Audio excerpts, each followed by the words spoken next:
Anda kembali di Kabar Petang. Pemirsa, Ketua MPR RI sekaligus Wakil Ketua Umum Partai Golkar Bambang Susatyo mendukung Presiden terpilih Prabowo Subianto merangkul semua partai politik bergabung dalam koalisi pemerintahan sehingga tidak ada oposisi. Lebih jauh, Bamsud mengatakan sistem demokrasi kita tidak mengenal adanya oposisi melainkan adanya musyawarah untuk mufakat.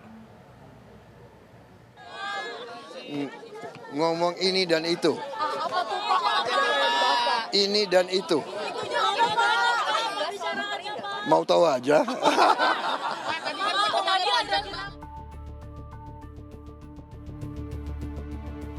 Ketua MPR sekaligus Wakil Ketua Umum Partai Golkar Bambang Susatyo mendukung langkah Presiden terpilih Prabowo Subianto merangkul semua partai politik bergabung ke dalam koalisi pemerintahan, termasuk PDI Perjuangan.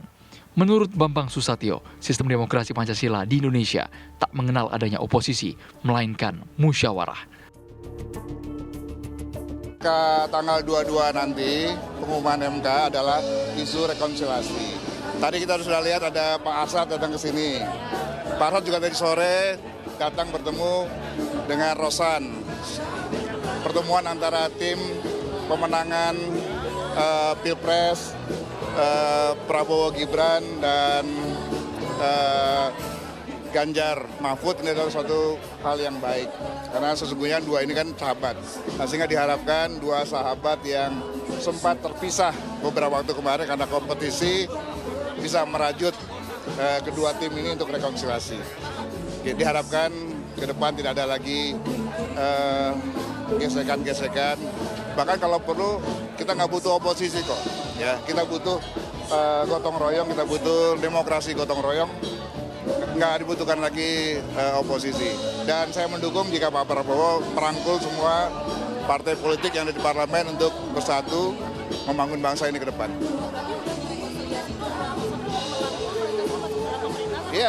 Iya, konsekuensinya pasti harus merangkul mereka dalam pemerintahan. Membangun bangsa secara bersama-sama. Pernyataan ini diutarakan Bamsud setelah Gerindra memberikan sinyal untuk mendekatkan diri ke partai pimpinan Megawati, PDI Perjuangan, melalui rencana pertemuan Prabowo-Megawati yang infonya berhembus kencang saat ini. Rekonsiliasi ya, saya pikir antara PDIP dengan Gerindra tidak pernah ada perbedaan sehingga diharuskan rekonsiliasi. Kami selama ini komunikasi baik lintas partai maupun di parlemen antara PDIP dan Gerindra. Ya ini kan kita komunikasi kan jalan terus. Jadi ini kan MK juga tinggal beberapa hari lagi. Ya kita belum tahu apakah sudah MK atau sebelum MK, nanti tergantung hasil komunikasi. Lebih lanjut dalam halal bihalal di kediaman Ketua Umum Partai Golkar, Airlangga Hartarto, pada 11 April lalu, Bamsud menegaskan bahwa berbeda pandangan politik adalah hal yang wajar. Pilpres tak boleh menciptakan perpecahan, sebab tak ada lawan ataupun musuh abadi dalam kancah politik. No hard feeling. Lantas, apakah mungkin PDI Perjuangan merapatkan barisannya untuk mendukung pemerintahan Presiden dan Wakil Presiden terpilih 2024? Ataukah oposisi merupakan harga mati yang tak mungkin ditawar lagi? Tim TV One mengabarkan. Pemirsa, Ketua MPR sekaligus Wakil Ketua Umum Partai Golkar Bambang Susatyo mendukung langkah Presiden terpilih Prabowo Subianto untuk merangkul semua partai politik ke dalam koalisi pemerintahan. Menurut Bambang Susatyo, Indonesia tidak memerlukan oposisi karena dalam sistem demokrasi Pancasila tidak dikenal oposisi. Pernyataan ini muncul setelah Gerindra mulai merapatkan ikatan politiknya dengan PDIP lewat rencana pertemuan Prabowo Mega atau Prabowo Puan Maharani. Lantas, akankah Prabowo membuat perimbangan kekuatan politik antara Golkar dan PDIP di koalisi pemerintahannya? Untuk membahasnya, pemirsa, telah bergabung bersama kami ada Wakil Ketua Umum Golkar, yaitu ada Bang Erwin Aksa, dan juga ada pakar politik dari CSIS, yaitu ada Mas Arya Fernandes. Selamat sore Bapak-Bapak semua. Selamat sore, apa kabar? Ya. Baik, selamat. Baik. Sama-sama Bang. Nah, pertama saya ingin ke Bang Erwin Aksa dulu. Bang Erwin, apakah memang melihat ada tendensinya bahwa Prabowo Subianto ini akan membuat sebuah perimbangan politik? Kalau ada di sayap kanan mungkin bersama dengan Golkar, tapi di sayap kiri juga ada tendensi ingin menjalin relasi dengan PDIP supaya balance. Jadi tidak menempatkan sebuah persahabatan dalam tanda kutip hanya dalam satu tempat saja?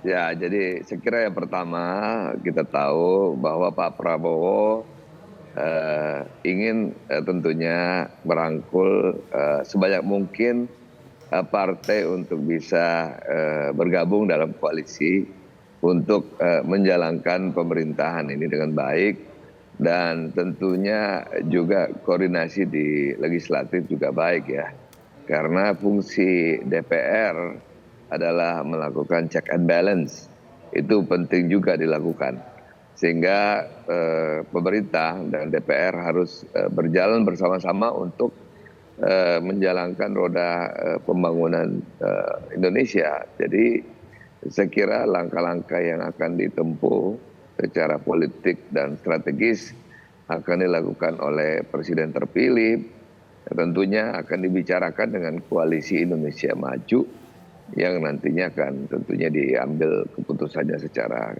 kolegial ya. Tetapi menurut saya fungsi DPR sebagai pengawas itu sangat diperlukan dalam hal ini juga. Jadi saya kira bukan berarti oposisi, tetapi sebagai pengawas itu penting sekali bahwa DPR ke depan, 5 tahun ke depan itu berfungsi dalam hal pengawasan dan membuat undang-undang yang baik untuk masyarakat.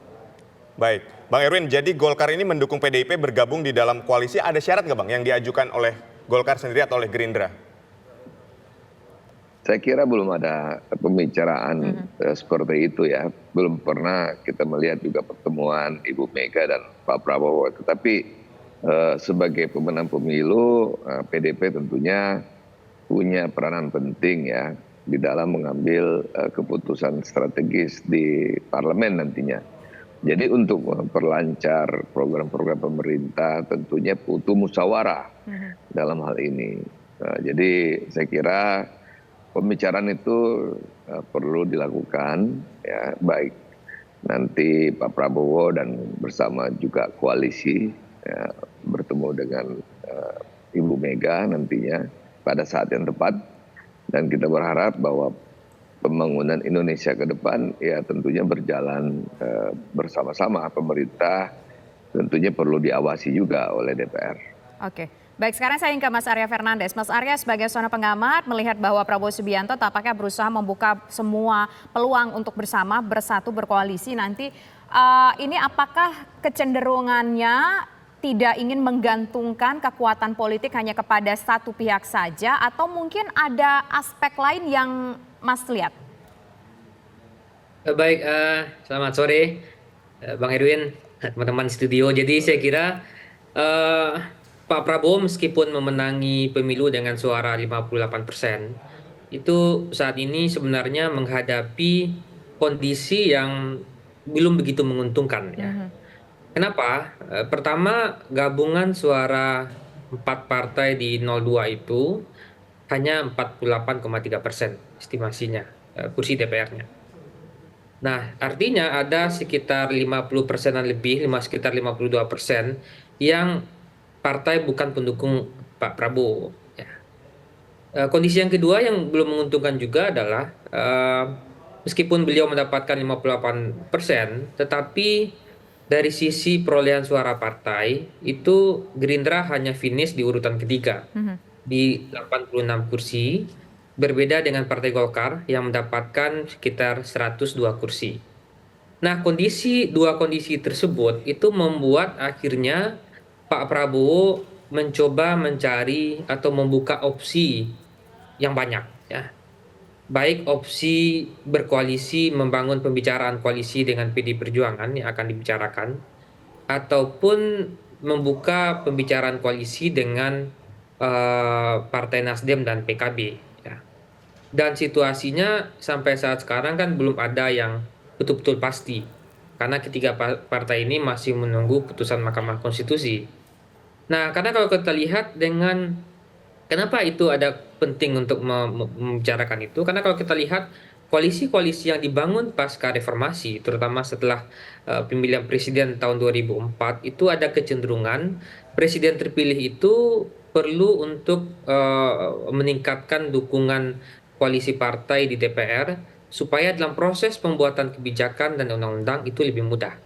Makanya misalnya kalau kita lihat di periode pertama Pak SBY setelah memenangi pertarungan 2 putaran di tahun 2004 ya. Kemudian setelah Partai Golkar berhasil masuk, itu total kekuatan Pak SBY ketika itu sekitar 70% kursi di DPR.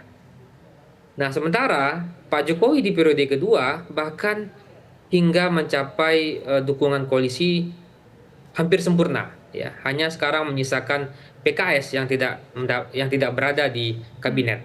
Jadi hampir sekitar 95% itu semua partai bergabung di pemerintahan Pak Jokowi periode kedua. Nah, situasi Pak Prabowo tentu sekarang rumit ya. Bukan rumit ya, agak menarik gitu ya. Karena apakah akan mengambil PD Perjuangan? Kalau PD Perjuangan berhasil masuk, itu presentasi kursinya mencapai 67%, atau apakah akan mengambil Nasdem dan PKB ya. Nah, dua situasi itu yang membuat sekarang kalau kita lihat kenapa kemudian pembicaraan terkait koalisi dan siapa yang akan bergabung itu kemudian meningkat ya, karena ada kebutuhan dari sisi Pak Prabowo untuk mengamankan atau mendapatkan dukungan di atas 50% kursi di DPR. Karena saat ini gabungannya hanya 48%. Dan dengan posisi Gerindra bukan sebagai partai pemenang pemilu, tentu tidak mudah juga bagi Pak Prabowo maupun Partai Gerindra untuk menjadi kingmaker di koalisi. Karena Gerindra hanya dapat 86 kursi. Berbeda misalnya dengan Partai Golkar yang mendapatkan 102 kursi.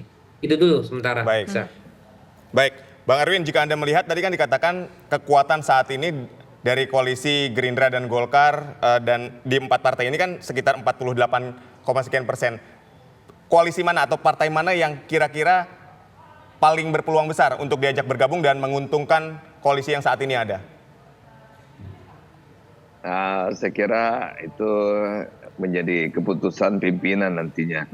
Yang jelas pasti tentunya kita berharap platformnya sama, ya. Tentunya platformnya sama, melanjutkan dan juga memperbaiki.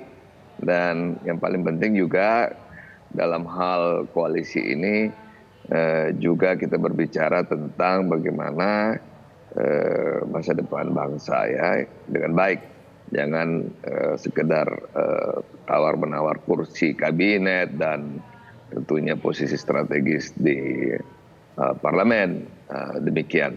Jadi saya kira pembicaranya harus berada di tingkat tinggi ya dalam hal ini. Kita berharap bahwa koalisi yang bisa masuk tentunya bisa menjadi penyeimbang dalam hal ya, sosiologi, ya, terus kemudian juga demografi dan tentunya secara aspek religius juga ya. Nah, itu penting juga. Jadi saya kira hal-hal tersebut harus dipikirkan. Perwakilan daripada tentunya religius yang moderat ya seperti NU yang sekarang ini banyak di PKB itu juga sangat menjadi pertimbangan ya bagi parlemen ke depan dan juga pemerintahan ke depan. Ya, tentunya itu hal yang sangat penting.